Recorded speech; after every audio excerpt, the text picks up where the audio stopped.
Welcome to Sweet Life Beat Life. We hope this video helps. You start by preparing both equipment and body. Get your board tuned and your feet in place. Once done, set a comfortable entry speed, not too fast, not too cautious, and adopt a slightly angled front foot. Make sure to bend knees for spring and keep eyes on the takeoff point. Practice a few push runs to feel balance and weight distribution. This gets your muscle memory ready, so when you commit to the no comply, you won't hesitate. Now you move into the middle of the trick.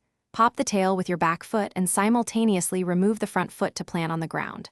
Once your front foot touches, lean into it briefly. This creates the pivot and allows the board to lift. Use your hips to guide rotation. Keep shoulders turned slightly toward the landing to control spin. Repeat slow reps until the timing between pop, foot plant, and hip rotation feels synced and predictable. Finish by bringing your back foot onto the board to catch it, then drop your front foot over the bolts as you land. Bend your knees to absorb the impact and roll away along your intended line so momentum remains controlled. If you feel a wobble as you come down, don't freeze. Step off to the side and let the board roll. Safety first. Practice this recovery deliberately because smooth landings come from consistent catches and confident weight distribution. Thanks for watching. Consider subscribing if we helped you.